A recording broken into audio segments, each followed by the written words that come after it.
Hi folks, I was asked to do a video about veneering these archtop plates, but I can't just get right into that without first familiarizing you with like some of the products and some of the forms, just some of the homework you have to do before you can just get in there and start veneering archtop plates. You can start with the wood. Okay, this is it's like a 42nd of an inch from Joe Woodworker. Okay, that's where I've gotten all of my tools as well, like the cat glue, the vacuum press system, the bags, all of that stuff in terms of veneering. I got from joewoodworker.com. Okay, including this really thin wood.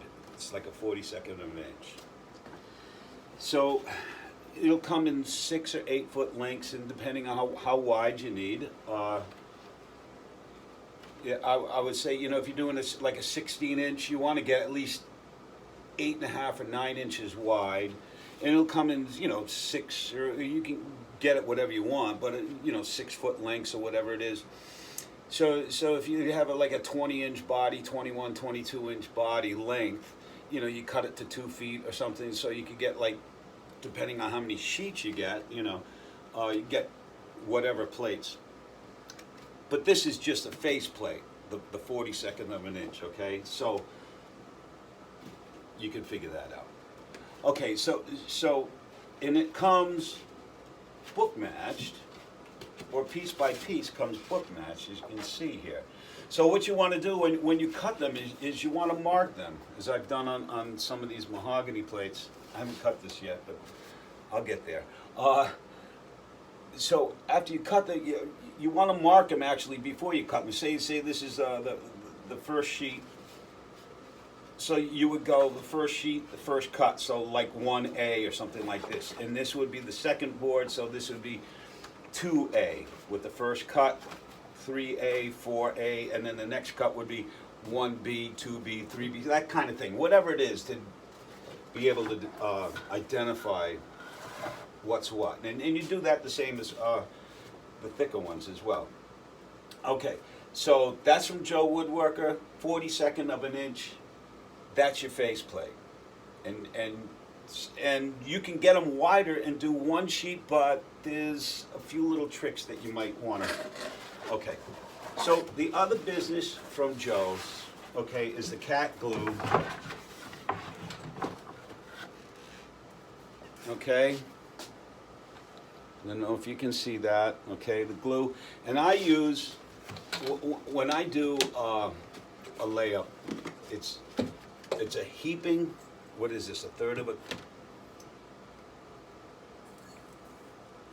a cup, right? So if I'm doing like 4, it's like say 3 mahogany pieces and the faceplate, I'll do like a heaping one of these, a third of a cup, and a little bit of lightener, which you also get from Joe's.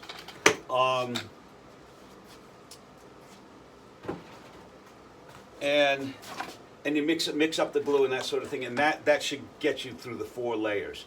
Okay, and then you have the seam tape, the blue stretchy kind of tape, a veneer cutter, naturally, and a roller kind of thing. Those are the tools that I use, okay? Also from Joe's, here's a very familiar style.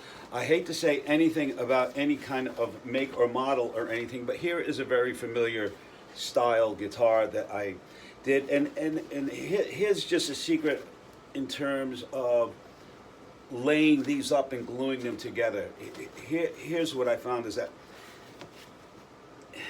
at least for these type, and these are mahogany backed maple plates, and there's a thin film of adhesive, something going on with these, but I use these to do a particular kind of guitar, and I found that these tend to want to buckle. When you put them in the vacuum press, they want to buckle. So what I did was, and this is a little exaggerated, and if you get, and I didn't want to go right down the center seam because there's other stuff going on there. So off to the side, one side or the other. You want to cut a little relief in there so that when these pieces of wood go over the arch, and you see if you lay it down on it'll tend to want to wrinkle or buckle, right? So you've made a little bit of relief there. Say an inch. An eighth of an inch. To 3/16 of an inch south of where your bridge is going to be. Okay, so that when it gets vacuumed, it'll close up on you and it won't buckle. Now the thing you want to avoid, right? You don't want those plates to do. Say you've got that 1/8 inch of a little relief right there, like that, but you don't want. Well, that would be a seamed, okay, and you have a little bit of relief. What you don't want is for it to come over the top, and now it's not flat any longer, and that is going to show through. That is going to telegraph through to your faceplate. You don't want that, right? Now, fortunately, these mahogany. Now these come from Certainly Woods in New York, I think they are. 1/16 of an inch. And these, believe it or not, when I lay 3 of these up, boom, boom, boom. Okay, now I've basically jointed these. You don't need to see me do that, right? I take it to my joiner, woom, woom, pass it through a half dozen times.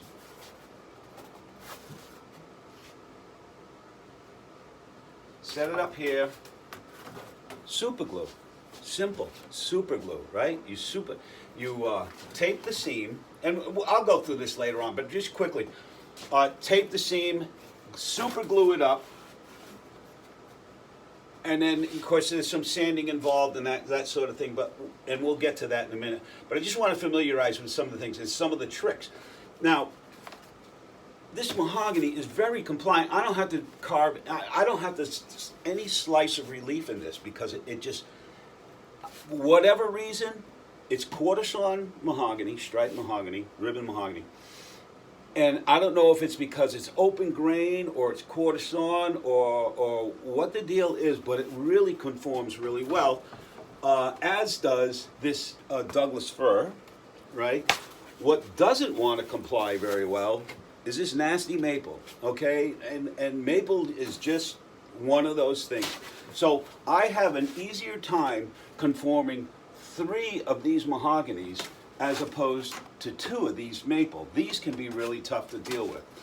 And if you want, you can try carving that 1/8 inch of relief, slicing that 1/8 inch of relief in there, like there is here, to make everything, so that when you get it in the press, you don't want things buckling up, because if you have a 40th of an inch, you don't have much to work with. So when your plate is done, comes out of the vacuum press, okay, you don't want any buckling. You don't want any odd stuff going on. Isn't that beautiful, right? Okay, and right now it needs to be sanded, obviously, and that sort of thing. But there's a nice arch in that. It's pretty solid, and believe it or not, that thing just rings. I could carve a plate all day long and not get that nice tap tone out of it. But anyway, that is 3 layers of mahogany, which conform really well. It's really nice. And that 42nd an inch of figure maple on top, your faceplate, right? And already, it's just the nature of the wood. It's already getting a recurve in it. I don't know if you could see it, but there's already a recurve, but that comes with also, you have to carve plates. You just can't just make these things. You have to have, and now I've carved This is for a larger arch top, a 17-inch, say. So you want to carve your plates actually a little larger than what's called for. Say so if you have a 17-inch lower bow, you want to do it like 18-inch carve or something, right? And nothing too, and you don't want to make it really a lot of drastic moves. A big curve. I mean, you want to make the curves sort of soft and nothing abrupt. And this is for like a 16-inch. So you would do like a 17-inch carve. That's what I did these plates on, right? Okay. And then of course your forms, right? You have to have your forms. Okay, well, I'm just going to go through these tools real quick. Plenty of little clamps. Okay, so just to familiarize you with some of the things that are going on here. So next time.